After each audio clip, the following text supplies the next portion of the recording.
Welcome to Makers International, a podcast of makers from around the world, talking with makers from around the world. Here's Jamie Page, Steve Twidell, Chris Cute, and now your host, Richard Morley.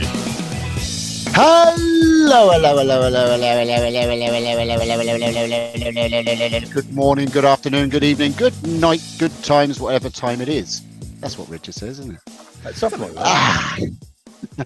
Richard is out sick this week, unfortunately. Fortunate for us, unfortunate for him. So I'll be taking over. Sorry, guys. Joining me this week is Mr. Chris Cute. How you doing? Jamie Page. I'm sick. And our very special guest, the one and only, it's Steve House. Hello, everyone. Hello, Steve. How are you doing? How are you? Well, yeah, good. We'll get back to you in just a bit, Steve. We've got to do all the normal housekeeping and housekeeping. Housekeeping. Right. Well, yeah. We'll do. Boom. We'll do that right now. Okay. So there's no shout outs this week, I don't think, is there, Chris? Or is there? No, well, there is. I mean, No. I'm sure there are, but since Richard bailed on us, we didn't have a chance to collect them. So Okay, so all the shout outs this week are you, the people that are watching and listening. there you We go. shout you out. Yeah. And just quick reminder to tell you that this podcast is brought to you in part by Yorkshire Grit, the wood turners abrasive paste. For more information, visit www.yorkshire-grit.com. Oh, geez, that's a mouthful. And our good friend Chad from over in Mancrafting, who makes awesome powder-coated custom Yeti mugs. Mancrafting mugs. No, I'm taking it. Pam from Highland Boxes, an amazing resin and hybrid blanks. And Mr. Harneal, as people know him as, but Steve Harneal. No, Steve Nealon from Harneal Media. Oh, Jesus Christ. Hold on. And Mr. Steve Nealon from Harneal Media for hosting and helping with our website. This is what Thank you go God for through when you want Rewind. stuff for free. I mean, that's what. So glad we've got that rewind button. The links to all our sponsors are in the description below and in the description of the podcast and everywhere else. makersinternationalpodcast.com/sponsors. And Chris, there's no point asking you if there's any listener questions because you've already told me there isn't any. No, nobody had any questions except which one of you is really Steve? That would be me. No. No. Mm-hmm. No. Mhm. Hashtag Battle of the Steves.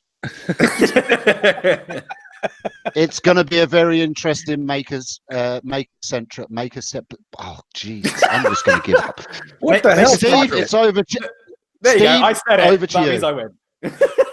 You sound like Jamie over trying to to do the friggin' website for Makers Central and Makers International. There's no way in hell Hey. you can confuse things any more than that. I've had a very harrowing weekend. Excuse me. I'm just trying to come down from nearly being blown away into infinity. So shut up. Well, so Steve, please tell So- us about that. No, tell us about that. So No. you No, you I'm not going to tell you. No, come on, no, you got a blowjob last night. We want to know about it. no. I tell you what happened. I'll tell you what happened. Mother Nature tried giving me a blowjob, and the wood gods sorted her out. Berkey.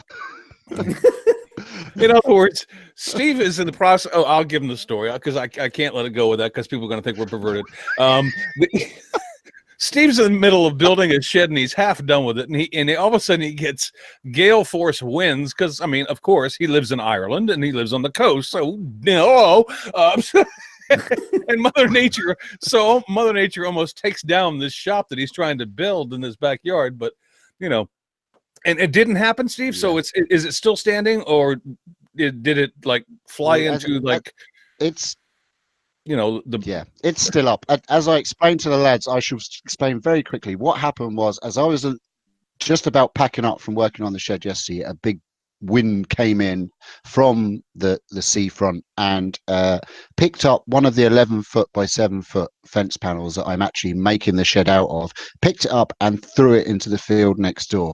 And I kind of panicked because my shed's made out of those. So I thought, shed's probably not going to be there tomorrow morning. So I battened down the hatches, put a lot of weight on it, and then prayed to the wood gods. And when I woke up this morning, it was still there with a little bit of a ripped up roof, but other than that, it's all good. Well, good. Congratulations, Steve. Yeah, we're glad you Thanks. survived the blowjob. So am I. It's really nice being on such a professional. And some, podcast. I'm telling you, Steve. yes, This marks this is the epitome of professionalism. So I mean, sit in and enjoy it, and maybe, and you know what? Maybe you guys can learn something. I know. I mean, I'm honestly, I'm taking Yeah, so yeah, much of this Steve. back to our podcast. exactly. And Steve, get over it. It's you that said yes.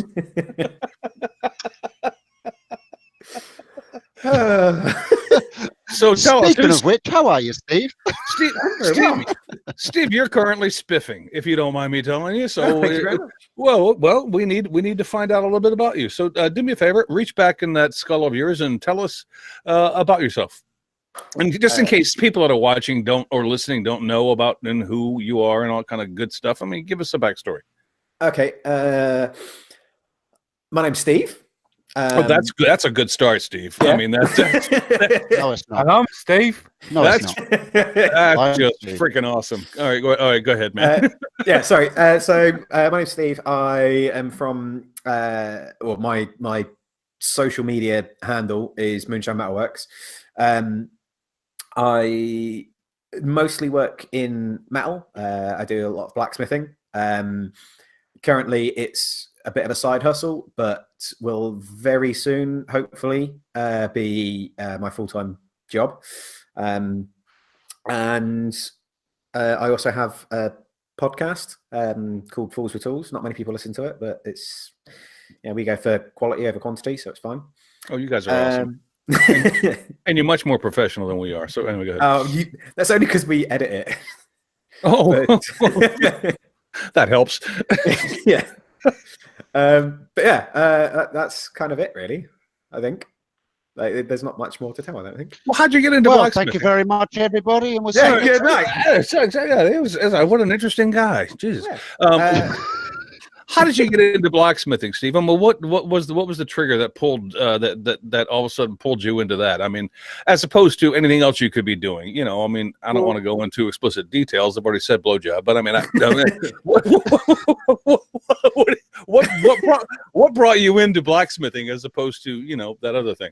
Yeah. Well, I've talked about this before, obviously on other things and that, but essentially, when I was growing up, I used to do several different jobs and kind of fell into a role working IC. And I was all right at it. I played around with computers enough at home that I kind of progressed up and ended up getting a couple of promotions and doing all right for myself money-wise. But wasn't really enjoying it. I'd done like a one evening a week for a few weeks blacksmithing course when I was a bit younger, and it was really good fun and I'd really enjoyed it. But there was, and I'd wanted to take it further, but I just wasn't in a position at the time where I could really do anything with it. So I kind of forgot about it and left it to one side. And I'd grown up on a farm, so I spent my whole life making and tinkering and mucking about with tools and that. So I kind of had that side of it in me anyway. But yeah, working in an office, I focused way too much of my attention and focus on that job and on making ends meet and making money basically, and to the detriment of my mental health. I ended up in a very bad place, and because of that, I understand that. I mean, Yeah. totally. I mean, trust me, Yeah. Steve, I totally understand that. Well, Go ahead.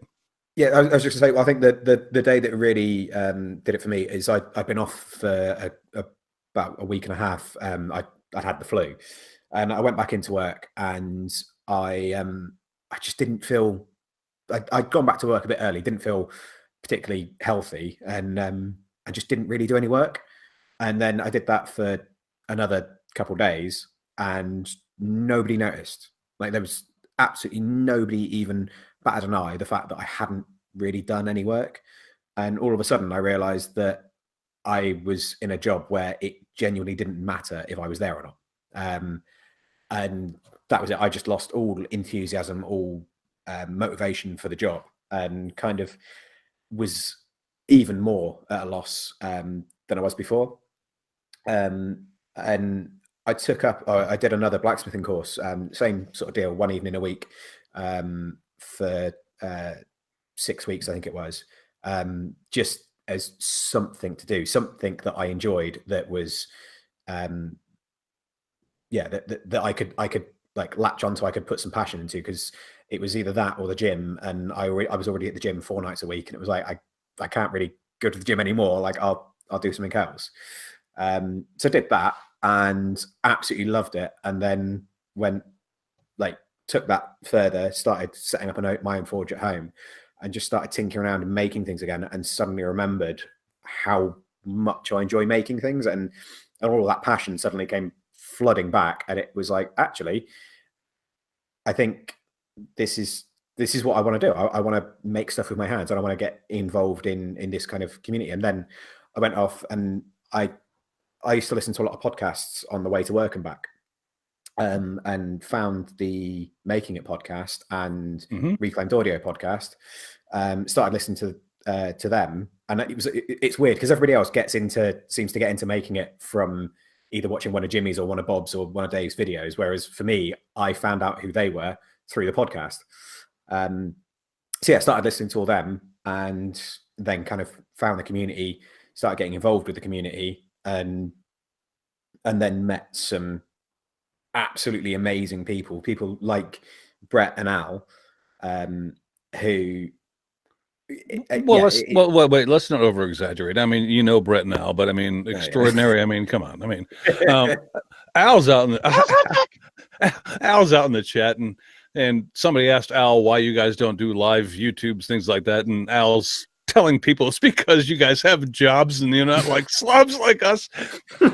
Al, we're gonna talk, but seriously, there's a major contrast, and just somebody who doesn't know you, if they would look at you and to hear that story, they would see this guy who was involved with computer technology. Okay. And then this guy reverts to a trade that has been around for hundreds of years. And they're going, where's the in between? How do you go from one to the other? I mean, and I understand it, because you explained your roots, and so you basically did, and you're doing what you wanted to do initially, I guess, sort of, because there's a paycheck there, but then you still went back to your roots. Is that what I'm hearing? Yeah. So I mean, okay. Like I say, I ended up in IT just as it was. I was young. I didn't know what I wanted to do. I spent my weekends getting drunk, and most of my weeknights getting drunk and just partying and having fun, and work was a way to pay for that. And then as I started to grow up a little bit, I ended up buying a house, and all of a sudden I had bills, and there was a lot of pressure on me from some outside sources to I don't want to say conform, like that's necessarily a bad thing, but to conform and to get a job and to do this and to do that, and have all those things. And it was. Yeah, that's not a bad thing. I mean, paying your bills helps. Yeah, exactly. And we all have to do them, and one way or another. And people always somehow seem to want to look down on that. And that's like, I'm sorry, guys, if you don't understand that's an aspect of life, then you've got to get a clue. So I hear you. Yeah, and I think the thing is I think I had got to the point where I was thinking more that, well, I need to make more money, because making more money means that I can then spend money to stay happy, sort of thing, rather than just going, well, why am I not happy? Let's fix the root cause. And that was just because I was not happy in the job that I was in. It was not a nice place to be. But yeah, so that's kind of the roots, as it were. And from there, like I say, I'm now going into more. I have to disagree with what Red just said. Red Smith just said that it's a dead art. I hate to disagree because it's you guys that are keeping it freaking alive. It would be a dead art if it wasn't for you. It's a funny one because people always say, oh, there can't be many blacksmiths around now and all this. And yeah, don't get me wrong, like a few, even tens of years ago, there was a blacksmith in every town, and there's not now. But there's still a huge amount of people out there that are producing some really, really nice quality things. And it's the same as because the argument is always, oh yeah, but you know what do blacksmiths even make that you can't just get in town now? It's like, well, yeah, you might be able to go to B&Q and buy an axe for a tenner. You might be able to go to Tesco's and buy a chef's knife for a tenner, or some brackets or whatever else. But by the same stretch, you could go to IKEA and get a bookshelf for a tenner, or a kitchen table for however much. It's that handmade stuff. You know what? And Steve, this kind of reminds me of the conversation we had last week about people following the herd, and we didn't really touch on this part because there's ways to go with the herd because you're doing something that's popular and from a business aspect. Okay, I'm talking business only. You go with the herd because that's where the money is, or you can stay your course and hope that what you're doing is good, or you can be the smart person. Well, in certain circumstances, but and go in the opposite direction of the herd. And basically what you're doing by going in the opposite direction is that everybody has left a field wide open for you. And so you're looking at people who are no longer blacksmithing. You become a very rare commodity. And so therefore, there's a major opportunity for you to make some money. Because if somebody needs your services, there's not a lot of guys around that do that anymore. So you know what? The herd's going that way. I'm going this way, and I'm going to make more than the herd.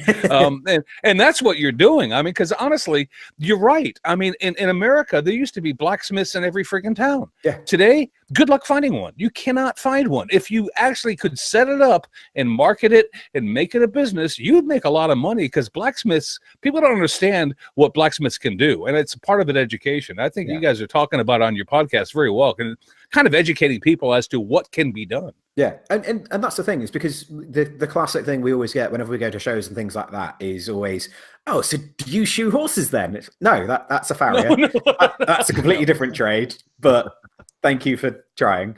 And I mean, that's just an educational thing. It's not necessarily a bad thing that the person doesn't know that, but there's this expectation that because they see blacksmiths as being this ye oldie worldy sort of thing. Like there was at Maker Central last year, the blacksmith that was there, I personally don't like how he presented himself, because he was there and he had a like almost period costume on, and it was showing, oh, this is what things were like back in the day. It's like, well, no, that's completely irrelevant to blacksmiths in the modern world. And that's what Alex and Joe, the guys that I work with, that's what we kind of try and present, is the fact that it is still a relevant craft. It still has relevance in the 21st century, and we can use very old techniques, but that doesn't mean that we can't also couple them with things from today. So it's that combining the two things together is something that I find really interesting. And yes, it is the fake Alex, Al. Al gets very upset when I talk about the other Alex.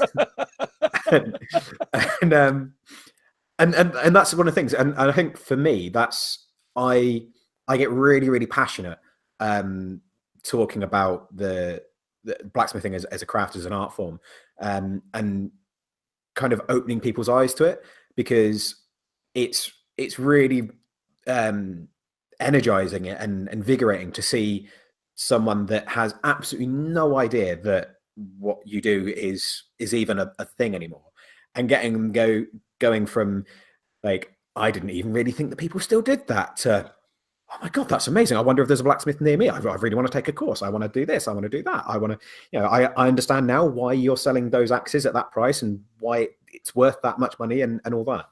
And that is an aspect of it that I really, really enjoy. And it's the same with the teaching. I love seeing that spark going off in people's heads, and that's kind of You like opening eyes. Yeah, exactly that. Exactly. And you know what? Yeah. It's amazing because a lot of people that may not want to get into it, may not have an interest in whatsoever what you're doing, but they can see the product that you put out and they go, oh my God, I have a use for that. You know, and it's like, and I want some of that. I mean, there is an opportunity out there. And I mean, you and Brett and Al, I'm not going to sing your praises too long because let's be honest, you don't sing ours. So, you know, but I will say that you guys express yourselves extremely well on that podcast. And when it comes to this subject, you are a good ambassador, my friend. I mean, because you do more than just let people know about it. You kind of inspire people to do it, which is awesome. Thanks, man. That means a lot. I suppose you're not bad at it either. You mentioned the guy at Maker Central that was doing the blacksmithing was wearing period clothing. The clothing that you wear doing blacksmithing, boxers or briefs? Nothing. If you get around hot metal and a hammer and you're standing there commando, brother, you're either insane or like the biggest superhero that ever lived. I can't forget it. No way. Danger zone. Yeah. No way. No way. I don't care what size package you're carrying. That's not a good call. That's not just asbestos Y-fronts, that's all. Yeah, well, you know. Have you put a plan into place for when all the fossil fuels run out? Well, it's funny because one of the things that I'm really keen to, because we when we're teaching, we use coke, which is coal. It's been treated in a anyway. So we use coke. When we're doing production work, we use gas. The gas that we use is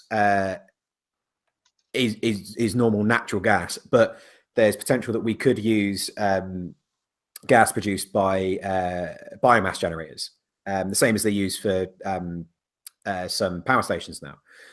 So that's an area that I quite like. But then you've got things like induction forges, which Joel from the Klingsport podcast, he was demonstrating. wait a minute. Oh no, you didn't. I gotta give you some love on that one. Hell yeah, that's funny. Okay, I'm sorry. Go ahead. He was demonstrating how easy it is to produce an induction forge. And induction forges is something that I find really, really fascinating because it's essentially a copper, like a series of copper rings. I'm sorry, Steve. That's just funny as hell. All right, go ahead. I'm sorry. Go ahead. It's a series of copper rings or a copper spiral. You stick a piece of metal in, and due to physics, it gets really hot really quick. And not only does it look amazing and it's really cool, but it's a way of producing or of blacksmithing without having to burn anything. How do they control that heat? How you control the heat? So there is obviously a certain amount of how the longer you leave it in, the hotter it gets. But it's only up to a certain point. It's actually I've not played with it too much, but from what I understand, it's just a case of changing the volts or the amps or however electric works. Science, bitch. Exactly. Because physics. I'm sorry. Good. I'm sorry. I had a title in mind for this podcast when it gets re-released on Wednesday, and I think I'm just going to turn the title of this podcast is going to be the Klingsport podcast. I'm sorry. That Steve, that was just a winner, and I haven't heard a freaking thing you've said for the past 5 minutes. I've been laughing at the reaction that I know Mike Laffey and Joe Crawford and Izzy Swan would get from that. That's just, okay. I'm sorry. Move on. Yeah. I guess I need to get over this, but that's funny as hell. But see, again, like that's one of the things that I mean, I know especially on Fools and Tools, we talk about the community a lot, and we're always talking about all this. But my God, I've never been involved with something that's had such a positive impact, and the fact that we talked about it the other day, and I said about the fact that my friends used to think I was a bit weird because some of my best friends lived in Leeds, and now I've got really close friends from all over the world, and I've got friends that I've like Berkey, for example. I've never met him in person, but Who? I consider he's a weird guy. You probably don't know him. No, you can't. No, you cannot. You cannot. Andy is like a Bill Lutz. You cannot. I mean, I'm sorry, Andy's an awesome dude. Yeah. If you go there with Andy, you're gonna have a fight because I'll fight you. But yeah. But anyway, go ahead. I'm sorry. I'm not gonna have you disparaging my buddy. That's not happening. But that's the thing, is like, you know, someone like Berkey, I consider him to be a really good friend, but I've never even met him like in face to face. I've only ever communicated with him over the internet. And there's a load of people. I mean, there's an entire Facebook groups now of people that I consider to be friends that I don't actually, that I've never met, that I've never had a conversation with face to face. And there's people that I speak to more often, and people that I speak to daily, whereas people that live in my own village, I see once a month sort of thing. And I think that's one of the things that I love about this community, is the fact that there's so many like-minded people that are there to support one another. Here. I agree with you. No matter how weird we get, because let's be honest, we get pretty friggin' weird. Yeah. Speaking of which, Jamie. I knew that was coming. Do we have any questions from the chat, my friend? I don't know. I haven't been watching. Oh, that's at least. Yeah, we do. That's my boy holding up his end of the bargain. I got one. I got right, one here. From the stark raving lunatic himself. He says, I am keen to ask the question of what products are being made by blacksmiths that are best custom made. That's again, it depends on the blacksmith as well, because it's not just a case of, you know, one size fits all. Like much like you have woodworkers that specialize in different areas, different things. Like, you know, just because you're a woodworker doesn't necessarily mean you're going to be any good at turning, and just because you're a woodworker doesn't necessarily mean you're going to be any good at building a house. Like there's different different what's the word, like specialization. Yeah. So for us, for example, we do a lot of we do obviously kitchen knives, axes, and that's what we're mostly known for. And we do forged kitchenware. In terms of the axes, like specifically, because that's something that I know a little bit more about, there's a lot of the axes that we do, you simply can't get mass produced, because they're designed for specific purposes, and because they're in such small volumes, the big companies that have drop forge machines and things like that they're not gonna spend the money on making dies to make those axes when they're only going to sell, you know, maybe 1,000 a year sort of thing. Whereas for us, we can design an axe, and, you know, even if we only make 5 of them, as long as we make back the money that we've invested the time in, then it's worth us doing. So it's good for small specialist runs and things like that. But also there's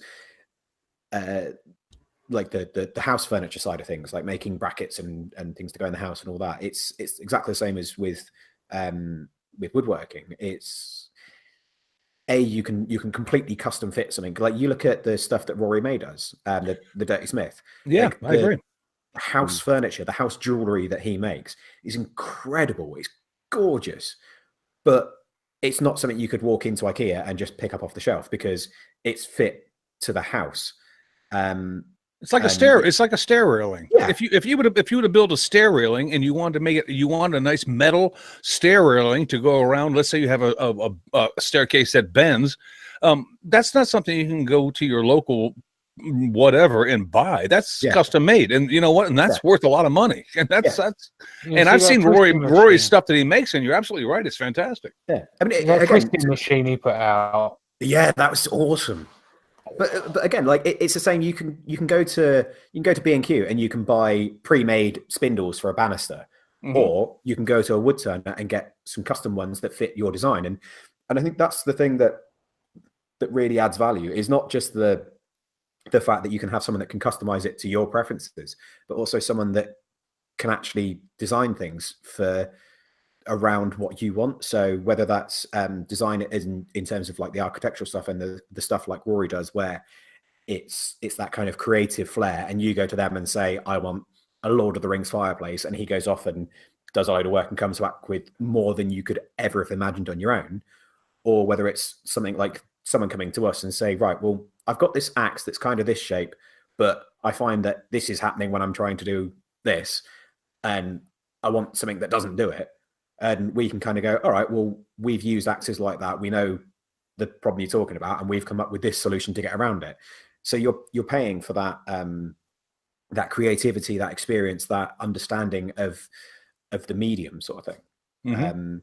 So yeah, I think it's in terms of what the best things.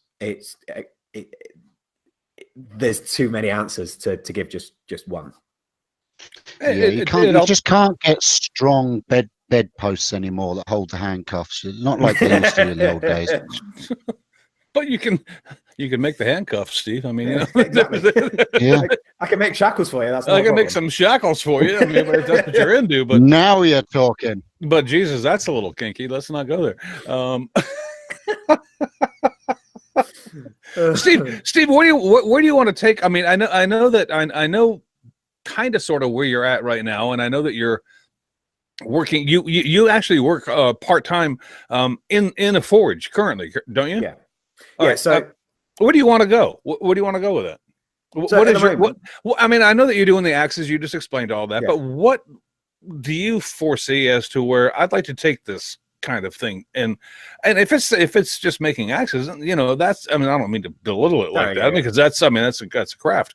But I mean, if is there something else that you would rather do besides just doing that?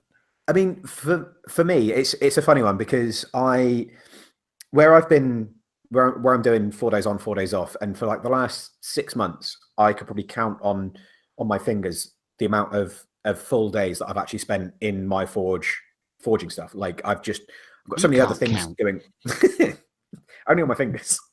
But like I've not spent enough time to progress my my personal development sort of thing. So for me, as soon as I go full time, I'm really glad that I'm working for someone else, and I'm going to be making stock for them, because we've got a fairly broad range, and that's ever expanding. And the beauty of that is it means that those boring, repetitive, simple tasks that I'm going to be doing for Alex means that I'm perfecting my skills.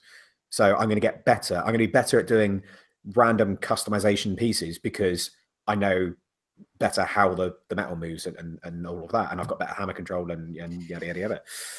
In terms of where I want to take it, I would love to say that I've got a 5-year plan, but my plan is essentially I want to make a living not working in an office for somebody else. I hear you. Yeah. And I love working for Alex, and I love working with Joe. I'm very, very lucky to work with such skilled people, but also some people that I get on with so well on a personal level as well. So, you know, if I spent the rest of my life working with those two, I'd be quite happy. Ideally, yes, obviously I would like to be at the point where I'm making my own stuff and I'm selling it for millions and I'm getting all the money in the world. But it's well, let's just say that you had you weren't worried about selling it, and you just wanted to.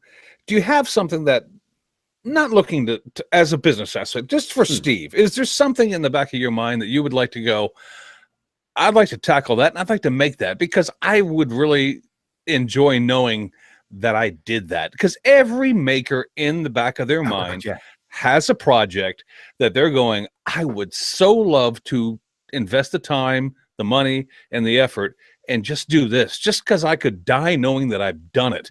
Is there something that like that in the back of your head? Yeah, there's actually a few, and a couple of them are going to be done over the next couple of years. Oh, rock on! Good for you. I'll never make mine. But well, one of the things that I'm going to be doing when I'm full time, I'm going to be setting up a channel for The Forge, and we're going to be promoting that as a for people that want to learn a bit more about blacksmithing. Whereas the Moonshine Metalworks channel is more maker based and is a bit more tongue in cheek and fun. This will be quite a serious channel about blacksmithing, but also throwing in a few other elements using the stuff that we make. And myself and Joe are quite excited about it, because Joe's as well as being a blacksmith, he's a bushcraft instructor. And one of the things that we both really, really want to do is to make a birch bark canoe. But we don't want to make a birch bark canoe. We want to make the axes, the adze, the draw knives, the everything. So we want to make every single tool that we need to have to make a birch bark canoe. We want to make all the tools, then we want to take them out and use them and make that canoe. And then make the oars and do, like, basically just make everything, but using tools that we've made beforehand. That would be awesome. That would be actually be epic. Because do it now, Steve. I want to see it now. Do it now. And it's funny you say that, because the project I had in the back of my mind when I was asking that question is that someday I want to build my own boat, and I would love to be able to do that. It will probably never happen, but that's kind of the, there's that back in the mind thing that you have that keeps driving you. Yeah. To get to the point where you can feel like, oh, I could knock that out. I'm not even close to that yet. So that's why I was asking you what you thought you would like to do. Yeah, definitely. It's the thing is like everybody loves the idea of doing a canoe. But I think doing the birch bark one, where it's a bit more the bushcrafty element, and being able to, like, even if it was a dugout canoe, but still doing it in those traditional ways and using tools that we'd made. Because I think that's what excites me about it, is doing it using the tools that we've made. And there's quite a few other things like that. I mean, obviously the ultimate end goal, like you building a boat, would be to be able to make a log cabin using all tools that we've made, and actually be able to have something that we could live in. Because there's a course that Gränsfors-Bruck, the Swedish axe makers, they do a log cabin making course. And again, you do that using all of their tools and all of their equipment. And so you then realize, well, that's why you need 15 different types of axes, because they each have a specific task. So yeah, that's the sort of stuff that really excites me. That's awesome. That's like making it from, you're talking about doing it from the ground up. It's like, we're going to start by, I know what I'm going to do, but I got to make my tools to do what I want to do. Then I got to use my tools to do what I want to do. And then I got to make the thing. And then, but by the end of this whole thing, I'm going to be sitting this thing going, that's awesome. Steve, that's awesome. What a great goal. I love that. I mean, I think that's one of the things that people don't necessarily I've never thought of that. I'll be honest with you. I've never thought of it. I've never thought about doing all that work. I guess I'm just too friggin' lazy. I don't know. That's awesome. But like, if you're a blacksmith, basically you start off with an anvil, a hammer, and a forge, and everything else you make from steel. Like, you make your tongs, you make your hot cuts, you make every piece of equipment that you use, you should be able to make. And that's one of the things that people learn when they first start doing blacksmithing, is like, because the axe course that we run, we're possibly going to be extending it by another day, so that the first thing you make is a set of tongs, and then you use those tongs to make your axes. So yeah, you have to make the tools before you can make the other tool. That's Old school, baby. That would be, you know what? That's Steve, do it, because I'm sure you'll find an audience, because I guarantee you I'll watch, and I won't even pretend to be impressed. I will be impressed if you freaking pull that off. That's freaking awesome. Yeah. You're very welcome to come over here and build me a log cabin anytime you want. Right, I have actually been watching the chat this time, and we have actually got some questions. Yay! Yeah, we do. Right, the Red Smith says or asks, Steve, when is the SPACs going to happen? It will happen. It's on the list of projects, but it's not going to happen for a little while yet. There you go, Red. Yeah. Awesome in Progress says, Jamie, ask him when he is making the axe from bacon. I leave all pork-based products to Al. He's got the monopoly on that one. I can't take that away from him. Somebody even suggested to Al that he make a canoe out of bacon. So that's pretty funny. That I would pay to see. Yeah, I would love to see that, especially if it actually floated. Yeah. I'll string you back. This is the thing: is Al is the kind of person that would not only make a canoe from bacon, but he'd make it work. Oh, no, he would make it work. And then, you know what? If you ever got lost at sea, what better way to freaking eat your way to drowning than having a bacon canoe? So yeah, we're gonna die anyway. Let's eat the freaking canoe. You put enough fat on it, and when it goes cold, that'll go rock hard, and therefore it'll go waterproof. Exactly, it's the perfect building material. Anyway, right, we've got one more question coming from Caroline Hines. Question for Steve: explain your own shop. Not the shop. Where is it, and when can I come by? So yeah. Well, don't reveal your exact location if you don't want to, because this is actually going out on the internet. So I mean, you know, maybe you might want to PM him or something to get the exact location. But in generality, Steve, give that info out. So yeah, the two workshops. I'm ready. Are in the southwest of England. So I'm based in Somerset. And Somerset. Well, that's lovely. That is. And you can say whatever you want about Somerset, because I'm actually from Dorset. I just live in Somerset. It's fine. But and I don't have a clue, so you're safe with me. Go ahead. But yeah, so I've got two. Well, there are two workshops. There's Alex's workshop. This is fake Alex, not real Alex. I don't know how he'd feel about that, but okay.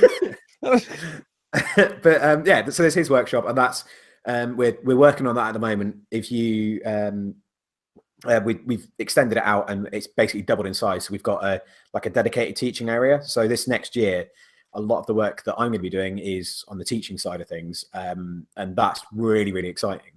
And then there's my workshop, which is the original Village Forge.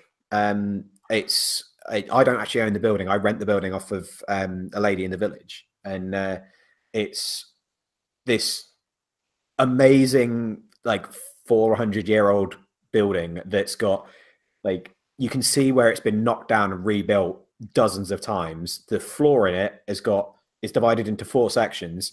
The 2 outer sections are nice smooth concrete slabs. Then one of them's a really beautiful herringbone brick pattern that at one end is really nice and flat and level, and then gets gradually more deteriorated as it gets closer to the door. And then the other one is basically just mud and stones that have just been chucked in there. So there's one level spot in the entire building, and that's it.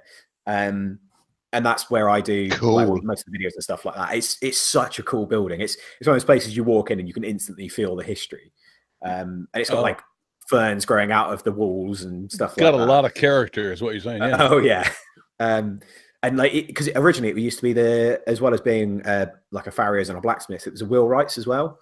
And at the front of the workshop, there's a main road, but under the main road is apparently still. They just paved over the hole that they used to use to put wheels on to put tires on wagon wheels. So yeah, there's a lot of history to it, and it's a really, really cool building. And Caroline, you're welcome whenever you want. And Al thinks that you're on about the floor again. Is Steve on about that damn floor again? Because we talked about it recently, and but I don't think that episode's not even out yet, so it's fine. It just means that he's only jealous because the Hack Shack floor is boring. It's just chipboard. It's fine. But Al actually mentioned about making the Al's Hack Shack baby back kayak. Oh my god! You know what? Al's had enough publicity in this friggin' episode of the podcast. Yeah, shut up, Al. Shut up, Al. I love it. And in reply to Brett and Also in Progress, yes, Brett did try to clean it. And at the moment, I'm actually currently rearranging the whole thing, trying to get it. You know, how cool is Brett? I mean, Brett is like an awesome dude, isn't he?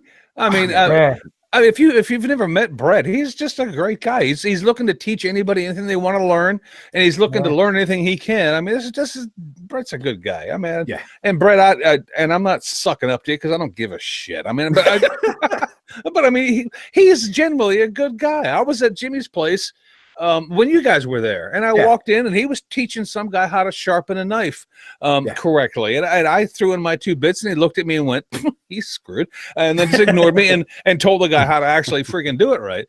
And I mean, what a great guy! I mean, Al's a good dude. Yeah, Brett, not Al. No, Al's not a good dude. Brett's a good dude. I mean, Al's just a weirdo.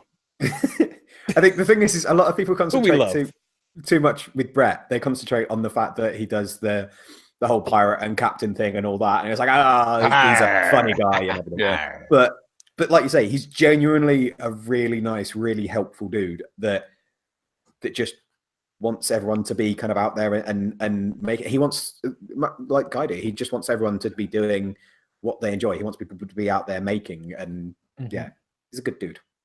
Yeah, I think he needs to go and see a shrink because he talks to skulls and things. He's a bit weird.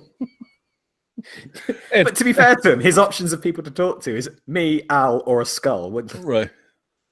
And Simon, yeah, true. Yes, I have been drinking, but I mean, come on, that's par for the course. I'm looking at the chat here, and Simon's going, "Has Chris been drinking?" This is a 3 beer podcast, dude. I mean, how the hell else am I going to get through it? Anyway, I'd say before we've had just Baxter a bit. But Jamie, no golden shower. Save it, okay? Am I wasted? No, I'm not. You guys. I can't say that I like Brett and not be considered wasted. Brett, I would take that as a friggin' insult if I were you, dude. The correct question for Chris there would have been, he likes you even more when your head's down. Yeah. The correct question should be, Chris, are you sober? Well, the answer would be, I'm talking to my friend Steve. I mean, I love this guy. But anyway, all right. I'm sorry.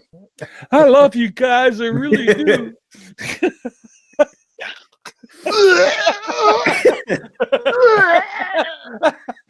Come on. We've all met that guy going, I love you, man. But I'm not quite to that point. I'm actually being sincere. I do love these guys. They're great people. But as I say, just wait until like this time on May the 11th in the Hilton Bar Hotel and the Hilton Hotel Bar, and then you'll see me. Yeah, exactly. Then you'll see all of us going, "I love you, man." Bring on the Guinness. Oh, I can't wait. But me and Jazz have already had a long conversation. We're not doing cocktails again this year because that got ridiculously expensive very quickly. Well, Steve, Jamie and Steve will buy your drinks for you. Perfect. In that case, cocktails all night long. Oh yeah, we will, and it'll be on Chris's account. Oh shit! Oh, that's the point. I just need to find out which room you're in and be like, oh yeah, stick it on that room. It's fine. You know, that's what we should do. We should find out some member of our I got away community with it last year. and just ask them, you know, without them knowing. By the way, what room number are you in? And then just charge all our drinks to them. Okay, no, we're kidding. We wouldn't do that. But it's Just find out which room Jimmy's in. It's fine. But it's worth thinking about.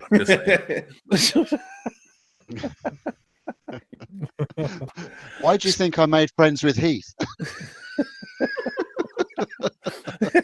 You know what? And Steve kept Heath up until like 4 o'clock in the No, I tried to Heath hang kept me with up. Steve.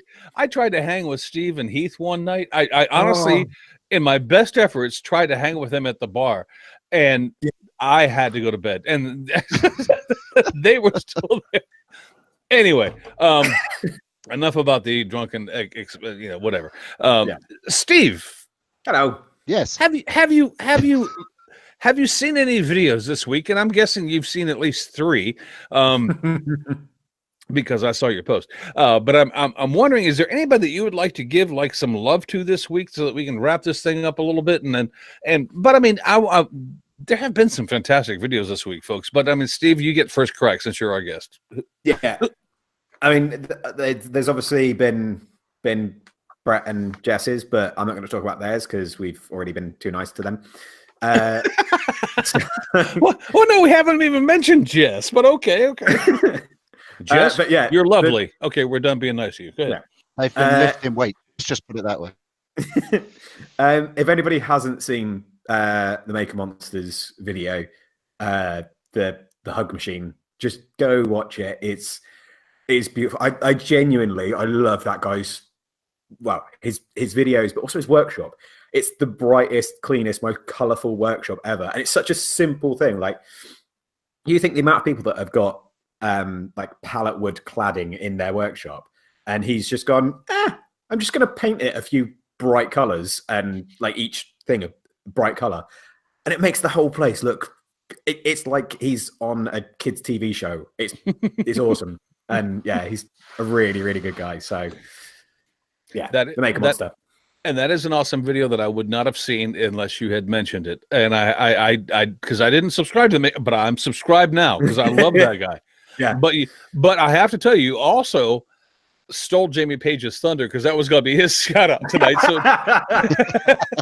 But don't worry, I've got a backup. No, Jamie, is it time for your page or should we move on? Yeah, it's I can do it. So Jamie's page. Fuck me. right. Oh, it gets worse every week. I'm telling you. Holy crap. Bend me over now. So, the first one we'll do the shirts. So we're still doing the Makers Rhapsody t-shirts. Now all proceeds to this at the moment is going to the hashtag Maker Marvelous McKenna thing, which you'll find out more about that in a minute. So yeah, more so you can get a t-shirt. The link for that will be over on the website, makersinternationalpodcast.com. Stickers, yeah, it's £20 discount at checkout for all stickers if you're going to Maker Central or not. Links to that will be on the website as well. And obviously, like Steve mentioned earlier, Maker Central is coming up 11th and 12th of May at the Birmingham NEC Arena. I forget that now because it's got my shout out written on it. Right. But I'm actually going to shout out both Jesse and Brett. Nice. Awesome. Because that was an incredible video. And how the hell they managed to record both of their videos at exactly the same time and do 2 completely different stories. Yeah. It was absolutely brilliant. Yeah, those guys really, really pulled that off. And it's such a fun watch as well. And there's so many little things that you only notice once, like you only notice things in Brett's video when you watch Jess's video and vice versa. Yeah, they're great. But Awesome. the fact that Brett made Jess walk it in completely the wrong direction, for God knows how long. So I heard about that. I heard about it. So are we sucking up again? Is that what I'm hearing? I'm just Yeah, kidding. yeah. No, Jamie, that's absolutely So worthwhile. they made a giant goddamn axe out of these. What do you call them? Wait, wait. Them plate things. All right, and Steve, I'll let you wrap this up. But so let me get mine in real quick because Jamie tells me this is an old video, and maybe it is. I don't know. I've just seen it this week, and it's from a channel called Real Stories. I don't know if you guys are subscribed to a channel called Real Stories on YouTube, but this one is so weird and so funny. I had to mention it this week, and it doesn't have much to do with making or anything like that. Real Stories is the name of the channel, and this video was just too strange not to share. So if you want to, go to that channel and look for a video titled, "Would you turn your cat into a drone?" Yes, that is an old video. Oh, Yes, well, okay. especially after you've shot it, Chris. If you haven't, look, I mean, this is my first time, and Richard hadn't seen it either. But this is a video about a guy who does taxidermy. His cat got hit by a car, and as a taxidermist, he stuffed his cat in an outright prawn position and put propellers on each one of its feet, paws, and made it into a drone. If you want to laugh, if you can get by the fact that that's a little freaking weird, but if you want to laugh, that's a video to go watch. Real Stories. There you go. Other than that, all I can say is and if you're not subscribed to this guy either, then you should. The latest Jonathan Pie video that he put out, even as an American, that's funny. That's all I got to say about that. I'll leave that alone. Steve, all yours, man. Yes, indeed. Well, yeah.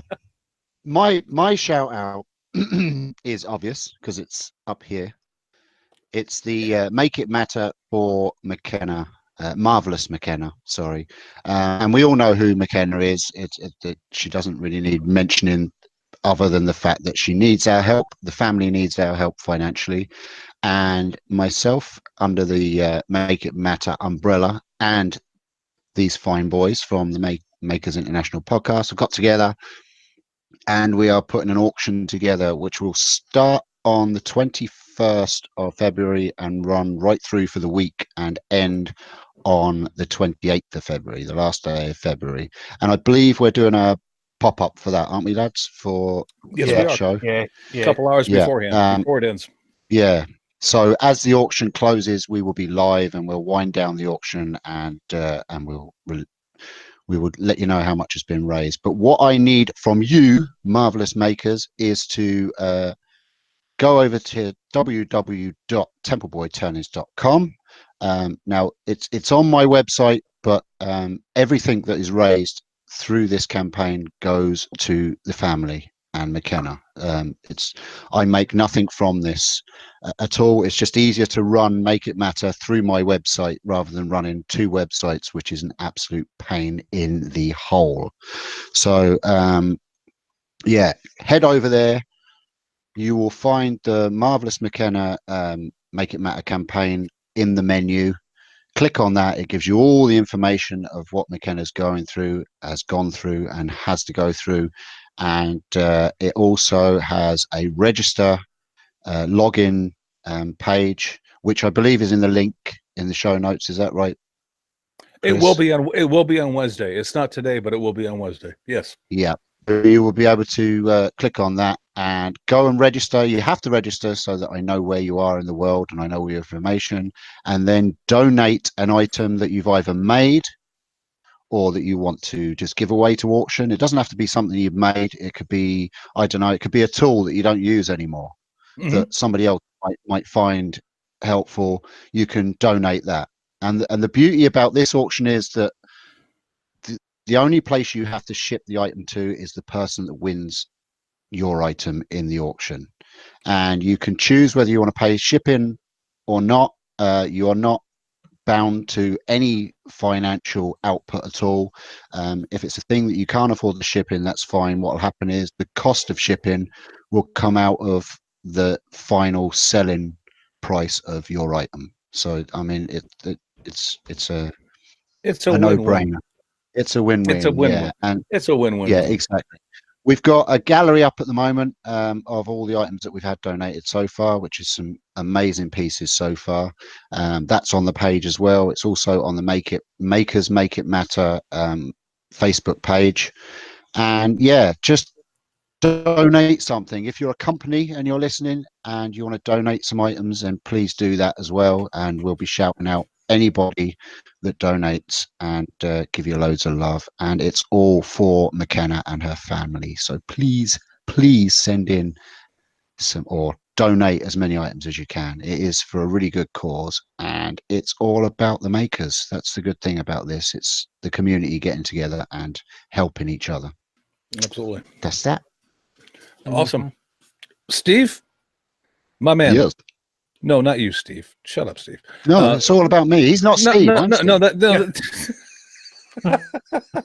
Hi, It I'm says Brett. so here. Look, I am I'm Steve. Al. No, come on. It's the I'm Steve guy. Steve, it's been awesome having you on with us. Thank you for taking some time out of your day to come on with us, man. I appreciate it. Thanks, man. I've absolutely loved being here. It's been really good fun. Oh, you guys are awesome. And by the way, Steve's podcast, once again, Fools with Tools podcast. If you haven't heard it, then get out from that mineral deposit thing that you've been living under and go listen to those guys because they're awesome. Thanks, bud. Yeah, they're all right, I suppose. You're more than welcome because you guys rock. Yes. So Yeah. that's pretty much it, is it? Is that everything, JP? Have you got anything else to add? No. No. Chris, you're all done. Yep. Steve, any more bull crap you want to talk? Nothing from me. Cool. Okay, we'll end it there. I think we're ending it, or we might not end it. I might hit the button, I might not. It's it's entirely up to Richard, and he's not here. So And there you go. so the hell with him. Have a great week, everybody. You guys have a good one. See you later. Cheers, guys. Bye. I'm Steve. See ya. Had to get that final one in there, didn't you? Oh, selection.